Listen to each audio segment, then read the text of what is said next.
200 வருடங்காலமாக துன்பத்திலும் துயரத்திலும் வேதனையிலும் வாழ்ந்த மக்கள் இந்த நாட்டின் பொருளாதாரத்திற்கு அச்சாணியாகவும் பொருளாதாரத்தின் ஊற்றுக்கண்ணாகவும் எமது மக்கள் திகழ்ந்தார்கள்.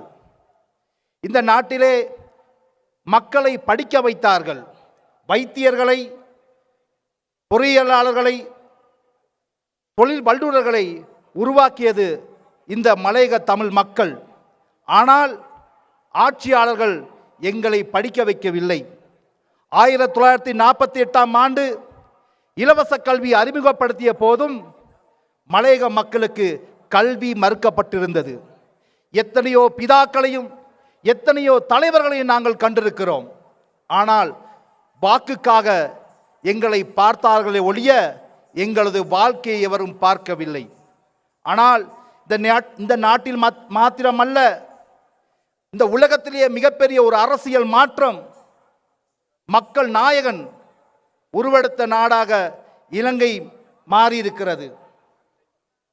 தேசிய மக்கள் சக்தி அரசாங்கம் மலையக மக்களுடைய வாழ்க்கையை மேம்படுத்துவதற்காக ஜனாதிபதி தேர்தலுக்கு முன்பதாகவே நாங்கள் ஹெட்டன் பிரகடனம் மூலமாக நாங்கள் மலையக மக்களுடைய வாழ்க்கையை மேம்படுத்துவதற்கு பல்வேறுபட்ட வேலை திட்டங்களை நாங்கள் அறிவித்திருந்தோம்.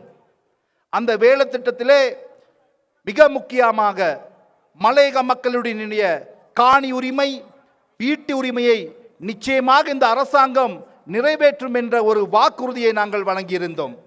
அன்பார்ந்த மலையக சொந்தங்களே, எங்களுடைய வாழ்க்கையிலே மாற்றத்தை ஏற்படுத்துவதற்காகவும் எங்களுடைய வாழ்க்கையிலே ஒரு வரலாற்று திருப்பு முனையை ஏற்படுத்துவதற்காகவும் எங்களுடைய ஜனாதிபதி அன்றகுமார திசாநாயக்க இன்று எமக்கான ஒரு தலைமைத்துவத்தை கொடுத்திருக்கிறார். இவருடைய சேவை இலங்கையில் மாத்திரமல்ல, இன்று உலகமே இன்று அண்ணாந்து பார்த்து கொண்டிருக்கிறது. இன்று ஒரு பெரிய ஒரு சமூக மாற்றத்தை நாங்கள் உருவாக்கி இருக்கிறோம். எனவே இதனூடாக எமது மலையக மக்களுடைய பிரச்சனைகளுக்கு நிச்சயமாக நாங்கள் தீர்வுகளை வழங்கி கொண்டிருக்கிறோம். அதே போல இந்த வீட்டு திட்டத்தை ஆரம்பிப்பதற்காக இந்திய அரசாங்கம் 10,000 வீட்டு திட்டத்தை எங்களுக்கு அறிவித்திருந்தார்கள்.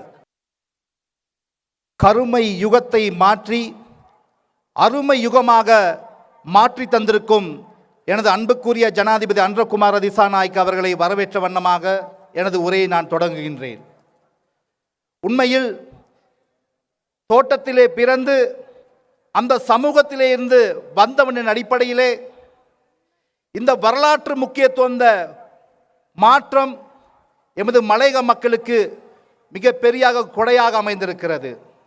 நாங்கள் கூறியது போல மலையக மக்களுக்கு இந்த இந்திய அரசாங்கம் வழங்கிய 10,000 வீட்டு திட்டங்களோடு அந்த மக்களுக்கு நிச்சயம் காணி உரிமையை தேசிய மக்கள் சக்தி வழங்கும் என்பதை நான் மக்களுக்கு அன்பாக கூறிக்கொள்ள விரும்புகிறேன். அன்பார்ந்த மக்களே, அதே போல எமது ஜனாதிபதி கூறியது போலவும் தோட்ட தொழிலாளர்களுக்கு சம்பள உயர்வையும் நாங்கள் பெற்றுத்தருவோம் என்ற செய்தியும் நான் கூறிக்கொள்ள விரும்புகிறேன். எனவே இன்று மலையகத்திலே எங்களை பார்த்து விமர்சனம் செய்பவர்கள், நட்காரியங்கள், தயவு செய்து நீங்கள் மக்களுக்கு இழைத்த துரோகம் போதும். இனியும் நீங்கள் எங்கள் மக்கள் அபிவிருத்தியிலே செல்லுகின்ற இந்த சிறப்பான சந்தர்ப்பத்தை குழப்ப வேண்டாம் என்று நேரத்தில் நான் கோரிக்கை விடுக்கிறேன். එතටම මමත් ඉපදුනේ වත්තේ ලයමතම මම ජීවත් වුණේ. මලයකම් ජනතාව ඉන්දියාවෙන් ඇවිල්ලා අවුරුදු 200ක් එම නායකයෝ එම දේශපාලක පක්ෂේ අපි ජීවිතේ බැලුවේ නැහැ. අපගේ ඡන්දය විතරයි බැලුවේ. අපිට ගැන අපේ ආණ්ඩුව අපි මා ජනතා ආණ්ඩුව දෙන් පත් කරලා තියෙනවා. මේ රටේ ඉන්න මලයකම් තමිழ் ජනතාව විතරක් නෙමෙයි, මේ රටේ ඉන්න දෙමළ සිංහල මුස්ලිම් සියලු ජනතාවට හොඳ රටක් හදනවා අපි. අපි ඒකට නායකත්වය දෙනවා. අපි ජනාධිපති සහෝදරයා අද ලංකාව විතර නෙමෙයි ලෝකේ දැන් සතුටෙන් ඉන්නවා. අපි ලාංකිකයෝ හොඳ බලාපොරොත්තු වෙනවා. அன்பார்ந்த மக்களே, இந்த புதிய யுகத்திலே நாங்களும் வீர நடை போட ஒரு கௌரவமான பிரஜை வழங்கியமைக்காக அரசாங்கத்துக்கு நான் நன்றியை தெரிவித்துக் கொள்கின்றேன். இறுதியாக சி.வி. வேலுப்பிள்ளை கூறிய ஒரு கவிதையினோடு எனது உரையை நான் முடிக்கலாம் நினைக்கிறேன்.